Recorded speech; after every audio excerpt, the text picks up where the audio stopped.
ગુજરાત સરકાર દ્વારા બનાવવામાં આવેલા મુખ્યમંત્રી આવાસ યોજનાના જે ઘર છે હવે દારૂનો અડ્ડો બની ગયા છે। આવું અમે શા માટે કહી રહ્યા છે તેના વિશે વિગતે ચર્ચા કરવી છે। નમસ્કાર, તમે જોઈ રહ્યા છો ચક્રવાત ન્યૂઝ, હું આપની સાથે હેમંત।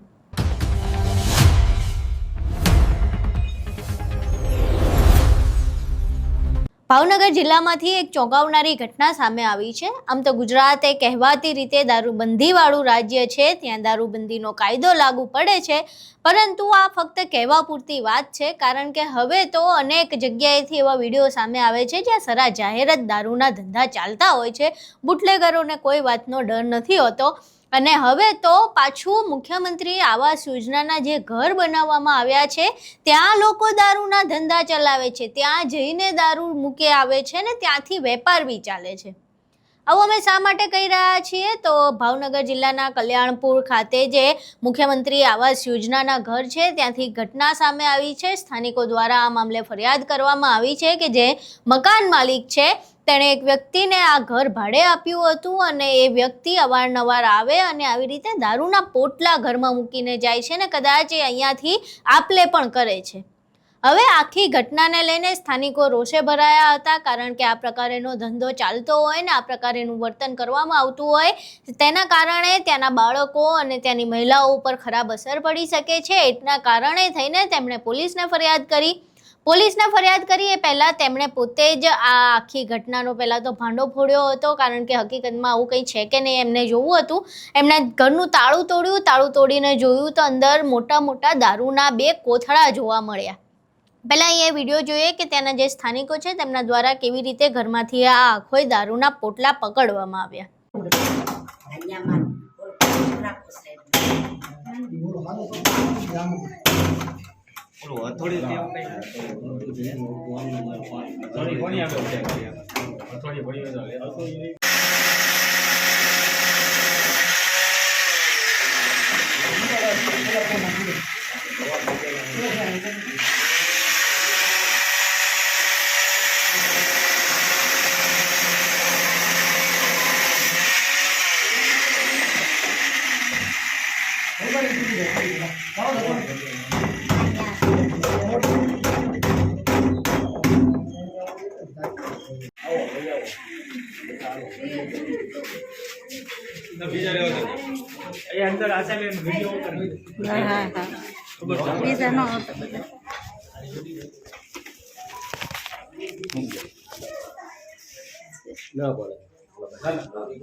કરવું પડે ને, મારે પ્રૂફ રાખવું પડે ને મારા અંદર ખોલી વિડિયો ઉતાર્યો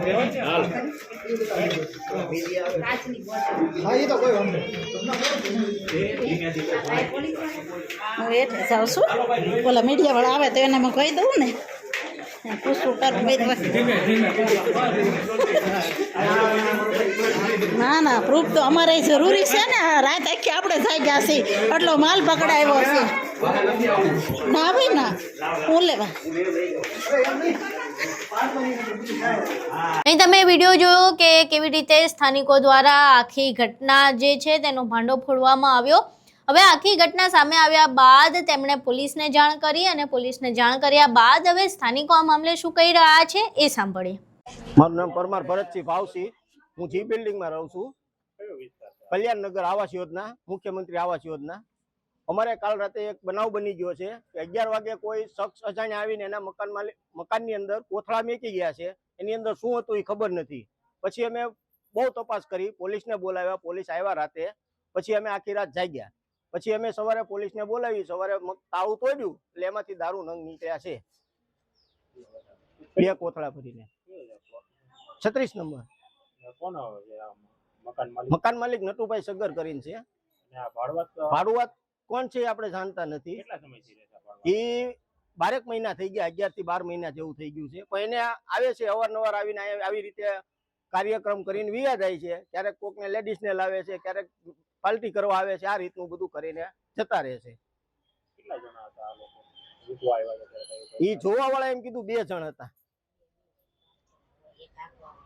અમારી સાથે રહ્યા છે, અમે આખી રાત જાગેલા છીએ. એ સાહેબે અમારી બહુ હેલ્પ કરી છે અને અવારનવાર આવા કામ થાય છે. અમારે આ લેડીઝ એકલા હોય તો હવે અમારે એનું શું કરવું એ કોઈ નિર્ણય આપો. કઈ જગ્યાએ કલ્યાણનગર આવાસ 36 નંબર. કોણ છે મકાન માલિક? મકાન માલિક નટુભાઈ સગર કરીને છે. એટલે આ ભાડે કેટલા સમયથી રહે? ભાડે 12 મહિના થયા. ભાડુઆત રહે છે? હા, ભાડુઆત રહે છે. દારૂ શું નીકળે છે? દારૂ એમાં કોટરિયા નીકળ્યા છે અને બીજું નીકળ્યું છે બધું, ફૂલ ને હાફ ને એવું બધું છે. 2 કોથળા ભરીને છે. ક્યારે પોલીસ આવી ગઈ? પોલીસ આવ્યા અત્યારે 1:30 વાગે. કયો વિસ્તાર છે અને શું છે? મુખ્યમંત્રી આવાસ યોજના શું પ્લોટ નંબર 36 કલ્યાણનગરની બાજુમાં. શું નીકળ્યું છે? અમારી બાજુમાં 304 નંબરમાં 2 પોટલા દારૂના નીકળ્યા મોટી મોટી કોથળીમાં, અને પોલીસ વાળા આવ્યા હતા, અત્યારે લઈને વયા ગયા. અને રાતે 2 વાગે બધા એક કરતા પાર્ટી કરે છે. દિવસે 2 લેડીઝ આવે, એ 2 જેન્ટ્સ આવે, બાયણા બંધ કરીને તાળા મારીને વયા જાય છે. અમારે આજુબાજુમાં રહેવું કે ન રહેવું આમાં? કોણ છે આ લોકો?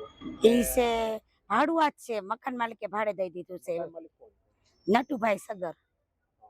અને તમે વાત કરી હતી આવી રીતે? એને કીધું તું, એના બાબાને કીધું તું, પણ એ લોકો કઈ ધ્યાન દેતા નહોતા. કેટલા સમયથી ભાડે? આ રહેશે લગભગ 12-13 મહિનાથી આ લોકો રહેશે, અને આપણે કહીએ એટલે આપણે યાર બાયધા કરે અવારનવાર.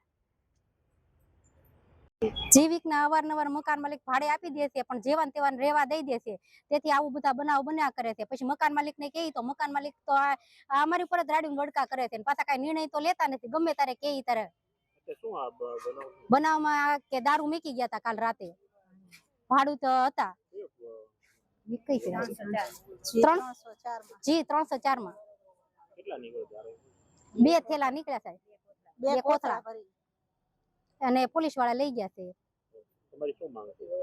અમારે કે આવા ભાડું તો અહીં તમે સ્થાનિકોને સાંભળ્યા. હવે સીધી જ રીતે પ્રશ્ન થઈ રહ્યો છે કે ગુજરાત જો એ દારૂબંધી વાળું રાજ્ય છે, અહીંયા દારૂ લાવવો, વેચવો, પીવો તમામ જો ગુનાહિત કૃત્ય છે, તો પછી આ પ્રકારેની હિંમત થાય છે કેવી રીતે લોકોની દારૂ લઈને આવવાની? અને 1-2 બોટલ નથી, તમે જોઈ શકો છો દ્રશ્યોમાં મોટા મોટા 2 કોથળા ભરીને દારૂ લાવવામાં આવ્યો છે. ને હવે એ વ્યક્તિનો ક્યાંય હતો પતો નથી. પોલીસને જાણ કરવામાં આવી, પોલીસ દ્વારા જે દારૂ હતો એ ડિટેન કરવામાં આવ્યો છે, પરંતુ હજુ એ વ્યક્તિ જે દારૂ લઈને આવતો હતો એ તો ખુલ્લેઆમ બહાર ફરી રહ્યો છે. અને ખબર નથી, આ તો એક ઘટના સામે આવી છે. આવી કેટલી ઘટના હશે કે જ્યાં મુખ્યમંત્રી આવાસ યોજનાના ઘરોમાં આવી રીતે બુટલેગરો ઘર ભાડે રાખીને અંદર દારૂ સાચવતા હશે અને પછી ત્યાંથી ધંધો કરતા હશે કે દારૂની આપ-લે કરતા હશે. હવે આ આખી ઘટના સામે આવ્યા બાદ સીધી જ રીતે ગૃહ રાજ્યમંત્રી અને નાયબ મુખ્યમંત્રી એવા હર્ષ સંઘવીને પ્રશ્ન ઊભા થઈ રહ્યા છે. તેમના પોલીસ ખાતાને પ્રશ્ન ઊભા થઈ રહ્યા છે કે જો તમને આ ઘટના જે છે સ્થાનિકોને ખબર પડતી હોય તો પોલીસ તંત્રને શા માટે નથી ખબર પડતી? અને જે પ્રમાણે હર્ષ સંઘવી અવારનવાર એવું કહેતા હોય છે, પોલીસના વખાણ કરતા હોય છે કે દારૂ અને ડ્રગ્સ પકડાતો નથી, અમારી પોલીસ પકડે છે, તો ક્યાં પકડે છે? આ તો સ્થાનિકોએ ફરિયાદ કરવી પડે છે, ત્યારબાદ તો એમને ખબર પડે છે. આવડી મોટી સંખ્યામાં શહેરની અંદર જો દારૂ ફરતો હોય તો પછી એ ખૂબ જ મોટી બેદરકારી છે. અને પ્રશ્નો થઈ રહ્યા છે કે આ કોની રહેમ નજર હેઠળ આ દારૂ આટલો ગુજરાતમાં પ્રવેશ્યો, ભાવનગરમાં પ્રવેશ્યો અને મુખ્યમંત્રી આવાસ યોજનામાં આવી રીતે છુપાવવામાં આવ્યો. હવે આ જે તમામ પ્રશ્નો છે એના જવાબ ક્યારે મળશે? પોલીસ આ મામલે તપાસ હાથ ધરી છે. હવે પોલીસ તપાસમાં શું ખુલાસા થાય છે તે જોવું રહ્યું, પરંતુ આખી ઘટના સામે આવ્યા બાદ ખૂબ જ ગંભીર પ્રશ્નો ઊભા થયા છે. દારૂબંધીને લઈને, ગુજરાતમાં જે દારૂબંધીની અમલવારી કરવાની વાત આવે છે એને લઈને આખો તમે વિડીયો જોયો, આખી ઘટના જોઈ, સ્થાનિકોનો રોષ જોયો.